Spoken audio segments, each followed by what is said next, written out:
안녕하세요. 베타 AI 뉴스레터 팟캐스트 팀입니다. 26년 5월 첫 번째 주, 이번 주 AI 업계에서는 과연 어떤 일들이 있었을까요? 오늘 준비한 일부 주간 뉴스에서는요, AI가 단순한 기대감을 넘어 드디어 실제 현장에 투입되는 과정, 그리고 그 과정에서 과연 누가 규칙을 정할 것인가 하는 정말 치열한 쟁점들을 짚어보겠습니다. 바로 시작해볼까요? 오늘 우리가 다룰 5가지 핵심 쟁점은 이렇습니다. 하나, 기업용 AI의 다음 단계. 둘, AI 모델 학습을 둘러싼 직류 분쟁. 셋, 엔터테인먼트 산업의 인간 예술성 보호 가드레일. 넷, AI 보안 도구에 대한 접근 통제. 그리고 마지막 5, 미 국방부의 AI 도입 변화입니다. 자, 그럼 첫 번째 주제, 기업용 AI의 다음 단계, 바로 중견기업 시장으로의 확장부터 살펴보겠습니다. 엔스로픽의 최고 재무 책임자 크리슈나 라오는 이렇게 말했습니다. 클로드에 대한 기업의 수요가 단일 전송 모델의 한계를 아주 크게 웃돌고 있다고요? 아시다시피 막대한 자본을 가진 글로벌 대기업들은 이미 AI를 엄청나게 쓰고 있잖아요. 하지만 사실 AI를 도입했을 때 가장 드라마틱한 생산성 향상을 얻을 수 있는 곳은 다름 아닌 중견 기업들입니다. 그런데 문제가 있죠. 이들에게는 최첨단 AI 시스템을 내부적으로 구축할 만한 엔지니어링 리소스가 턱없이 부족하다는 겁니다. 그래서 이 간극을 메우기 위해 거대 자본이 본격적으로 움직이기 시작했습니다. 엔스로픽은 물론이고요. 블랙스톤이나 골드만삭스 같은 돈 많은 금융 리더들이 아예 새로운 파트너십을 맺고 기업을 세웠어요. 목표는 아주 분명합니다. 지역병원 시스템이나 커뮤니티 은행, 또 중견 제조업체들의 일상 업무에 맞춤형 AI 엔지니어링을 직접 꽂아주겠다는 거죠. 그러니까 단순히 범용 툴 하나 덜렁 팔고 마는 게 아니라 진짜 그 현장에 딱 맞는 AI를 알아서 다 구축해주겠다는 아주 실용적인 접근입니다. 다음 주제로 넘어가 볼까요? 이번에는 지적재산권, 바로 AI 모델 학습을 둘러싼 데이터 중류 분쟁입니다. 여기서 먼저 증류, 영어로 디스틸레이션이라고 하죠. 이 개념을 명확히 짚고 넘어가야 하는데요. 증류가 뭐냐면 제3자가 대중에게 공개된 엄청 강력한 AI 챗봇한테 체계적으로 막 질문을 던진 다음에 그 답변들을 싹 모아서 학습을 시키는 겁니다. 그렇게 해서 훨씬 저렴한 새로운 AI 모델을 만들어내는 거죠. 최근에 일론 머스크가 법정 증언에서 xAI의 그록을 훈련시킬 때 오픈AI의 모델들을 부분적으로 사용했다고 쿨하게 인정해버렸잖아요. 그러면서 이 증류라는데 아주 뜨거운 감자로 떠올랐습니다. 한번 생각해보세요. 오픈AI나 구글 같은 이른바 프론티어 랩들은 최첨단 모델을 만드느라 컴퓨팅 인프라에 말 그대로 천문학적인 돈을 쏟아붓고 있습니다. 그런데 오픈 가중치 모델들은 방금 말씀드린 이 증류 기법을 써서 훨씬 적은 비용으로 만들어지거든요. 선두 기업들 입장에서는 자신들의 경쟁 우위가 단숨에 위협받는 거죠. 근데 참 아이러니하지 않나요? 사실 이 선두 기업들도 처음 자기네 모델 훈련시킬 때는 저작권 경계를 아슬아슬하게 넘나들면서 인터넷에 있는 데이터를 싹 다 긁어 모았잖아요. 그런데 이제 와서는 남들이 자기들 데이터를 수집하는 건 또 필사적으로 막고 있습니다. 상당히 흥미롭고 모순적인 딜레마가 펼쳐지고 있는 셈이죠. 세 번째 주제는 엔터테인먼트 산업의 가드레일. 어떻게 하면 인간의 예술성을 보호할 것인가에 대한 이야기입니다. 요즘 음악 많이 들으시죠? 스포티파이가 새롭게 인증 배지라는 걸 도입했는데요. 여기에 좀 묘묘한 뉘앙스가 숨어 있습니다. 이 배지가 증명해주는 건 이 아티스트가 소셜미디어 계정도 있고 투어도 다니는 진짜 사람이다 라는 것 뿐입니다. 즉, 이 음악이 100% AI가 개입되지 않은 음악이다 라는 걸 보장하지는 않는다는 거죠. 사람은 진짜라도 음악 자체는 여전히 AI가 만들었을 수도 있으니까요. 게다가 크리에이터 권리운동가인 에드 뉴턴 렉스는 이런 걱정도 합니다. 방구석에서 음악만 열심히 만들지 투어도 안 다니고 굿즈도 안 파는 무명의 진짜 사람 아티스트들은 오히려 이 배지를 못 받아서 억울하게 불이익을 당하는 거 아니냐고요. 꽤 일리 있는 지적이죠? 영화계의 반응도 굉장히 흥미롭습니다. 오스카상을 주관하는 아카데미가 새로운 AI 규칙을 발표했는데요. 핵심은 이겁니다. 적어도 연기와 각본만큼은 무조건 진짜 사람이 해야 한다. 사실 기존의 CGI 같은 시각 효과도 결국은 인간이 한 땀 한 땀 수작업을 거쳐야 했잖아요. 하지만 AI는 그냥 프롬프트 몇 줄 치면 뚝딱 하고 결과물을 완전히 자동 생성해버리니까 아카데미가 직접 나서서 확실하게 선을 그어버린 겁니다. 특히 조만간 타계한 배우 발 킬머를 AI로 완벽하게 재현한 영화가 개봉을 앞두고 있거든요. 그래서 이 새로운 규정이 영화계에 아주 즉각적이고 엄청난 파급력을 던지고 있습니다. 자, 네 번째 주제입니다. 이번엔 AI 보안 도구에 대한 접근 통제, 사이버 보안 분야의 묘한 모순을 살펴보겠습니다. 사이버 보안 분야를 보면 진짜 대조적인 상황이 하나 눈에 띕니다. 예전에 오픈 AI의 샘 알트먼이 경쟁사 엔스로프릭을 엄청 비판한 적이 있거든요. 엔스로프릭이 자신들의 사이버 도구인 미소스의 접근을 꽉 막아버리니까 그걸 두고 저건 전형적인 공포 마케팅이다 라고 꼬집었던 거죠. 그런데 지금은 어떨까요? 현재 오픈 AI도 본인들의 최신 모델 GPT 5.5 사이버에 대해서 엄청나게 철저한 통제에 들어갔습니다. 이른바 신뢰할 수 있는 사이버 접근, 즉 TAC 프로그램이라고 해서 아주 엄격한 심사를 거쳐서 소수에게만 권한을 주고 있어요. 모델이 시스템 취약점을 싹 다 찾아내고 악성 코드까지 역설계할 정도로 너무 강력해지다 보니까 결국 본인들도 예전에 엔스로프릭이랑 똑같이 사용자들의 접근을 깐깐하게 게이트키핑하게 된 겁니다. 마지막 다섯 번째 쟁점입니다. 이제는 글로벌 안보 영역이죠. 미 국방부의 기밀 네트워크 AI 도입 소식입니다. 미 국방부가 요즘 아주 조심스럽지만 빠르게 움직이고 있습니다. 국가 안보를 위해 절대적인 접근 통제가 필요한 이른바 IL6, IL7 등급의 최고 기밀 군사 네트워크에 AI를 본격적으로 도입하고 있거든요. 여기에 엔비디아, 마이크로소프트, 애머전 웹 서비스, 그리고 리플렉션 AI가 새로운 벤더로 계약을 맺었습니다. 여기서 우리가 주목해야 할 포인트는 원래 파트너였던 엔트로픽이 쏙 빠졌다는 사실이에요. 미군은 당연히 아무 제한 없이 자유롭게 AI를 쓰고 싶어 했지만 엔트로픽은 대량 감시나 자율 무기에 우리 기술이 쓰이는 건 절대 안 된다면서 강력한 가드레일을 고집했거든요. 이 입장 차이가 도저히 좁혀지질 않으니까 결국 국방부가 자신들의 요구를 전면 수용해 줄 수 있는 새로운 기업들로 벤더를 싹 교체해버린 겁니다. 여러분, 130만, 이게 무슨 숫자인 줄 아십니까? 현재 문서 초안 작성이나 데이터 분석 같은 비기밀 업무를 처리하려고 미 국방부의 자체 생성형 AI 플랫폼인 GenAI.MI를 이미 사용하고 있는 군 인력의 숫자입니다. 엄청나죠? 군사 시스템 내에 AI가 이미 얼마나 거대한 규모로 또 우리 생각보다 얼마나 깊숙하게 파고 들어와 있는지를 아주 단적으로 보여주는 놀라운 지표라고 할 수 있습니다. 자, 오늘 해설을 마무리하면서 여러분께 질문 하나 던져보고 싶네요. 과연 이 강력한 AI의 미래를 통제할 진짜 열쇠는 궁극적으로 누가 쥐어야 할까요? 이 놀라운 기술을 직접 만든 창조자, 아니면 돈을 대는 막대한 자본의 기업, 그것도 아니면 규제를 담당하는 정부일까요? 오늘 우리가 살펴본 중견기업의 AI 도입 이슈부터 지적재산권 분쟁, 예술계의 가드레일, 보안도구 통제 문제, 그리고 군사적 활용까지 이 모든 복잡한 쟁점들이 결국은 방금 던진 이 하나의 본질적인 질문으로 이어지고 있습니다. 한번 곰곰이 생각해 보셨으면 좋겠네요. 지금까지 1부 주간 뉴스였습니다. 그럼 2부로 돌아오겠습니다.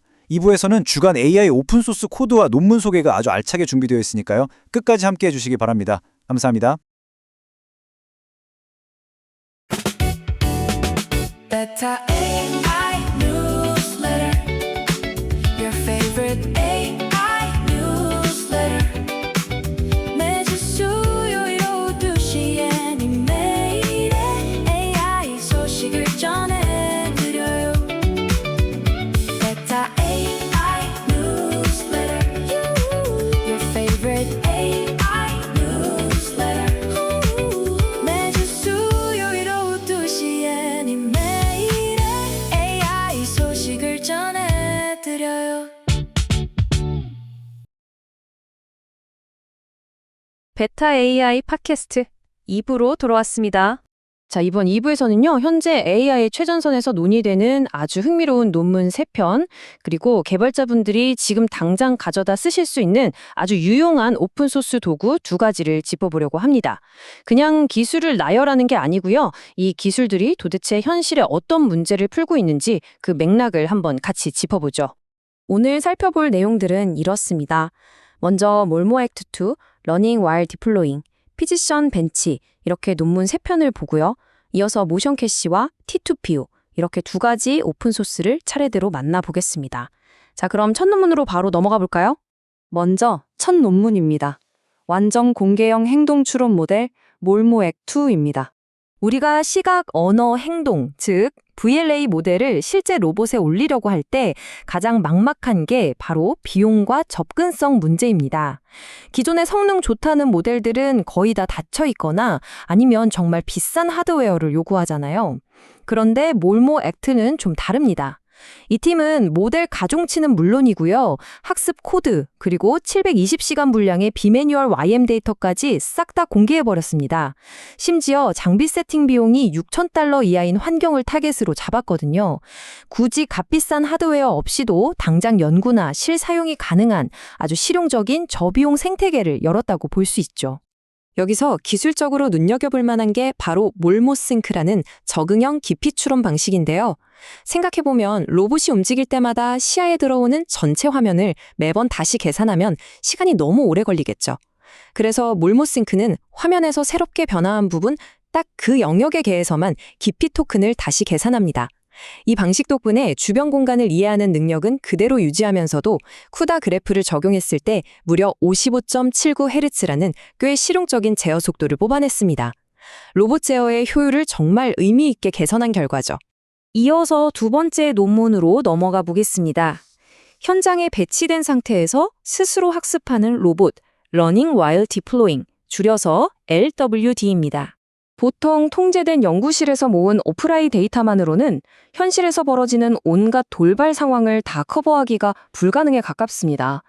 그렇다면 로봇이 현장에서 직접 부딪히며 겪는 성공과 실패를 어떻게 학습시켜야 할까요?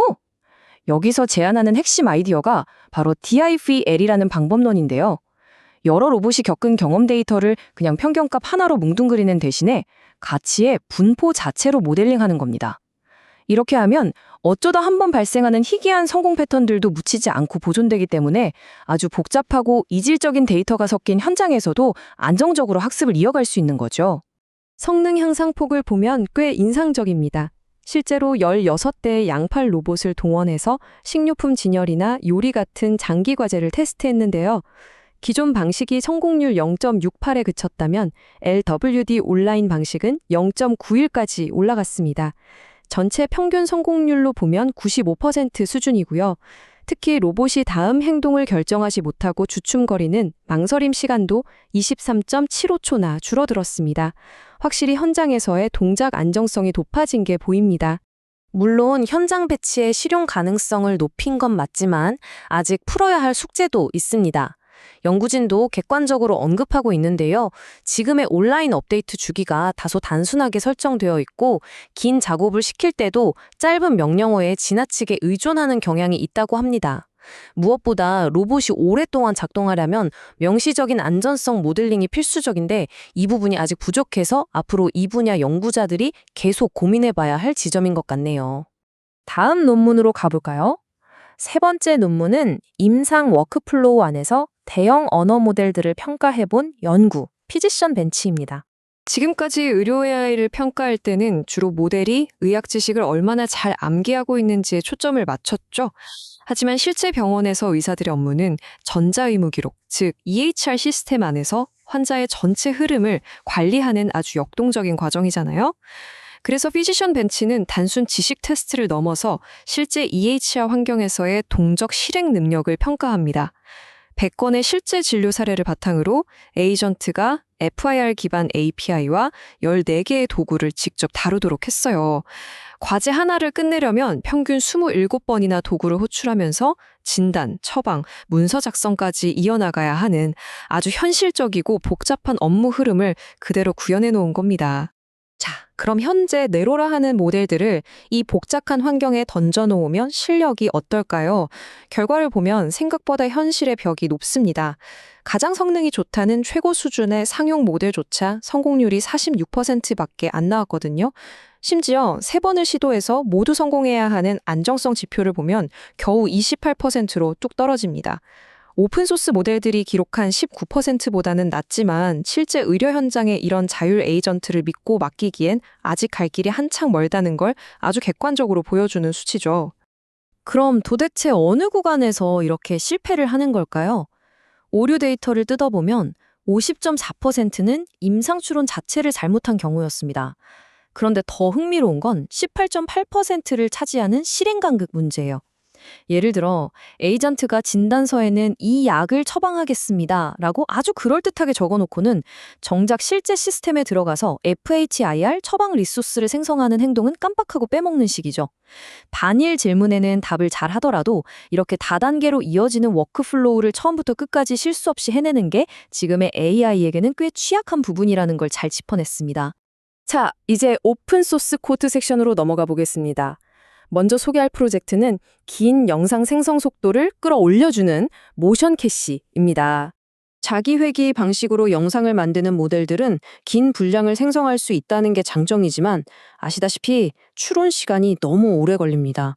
그래서 예전에는 계산 속도를 높이려고 영상 프레임을 통째로 건너뛰곤 했는데 그러다 보니 화질이 엉망이 되는 경우가 많았죠. 그런데 모션 캐시의 접근법은 꽤 영리합니다. 프레임과 프레임 사이의 픽셀 차이를 움직임의 지표로 쓰는 거예요. 처음에는 전체적인 구조를 잡아야 하니까 꼼꼼하게 계산하다가 영상이 어느 정도 안정화되면 움직임이 많은 부분만 새로 계산하고 가만히 있는 배경은 캐시를 그대로 재사용합니다.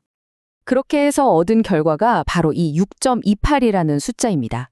스카이레일즈 V2 모델에 이 코드를 붙여봤더니 질감이나 시간의 흐름에 따른 일관성 같은 시각적 품질은 거의 그대로 유지되면서도 계산 속도는 6.28배나 빨라졌습니다.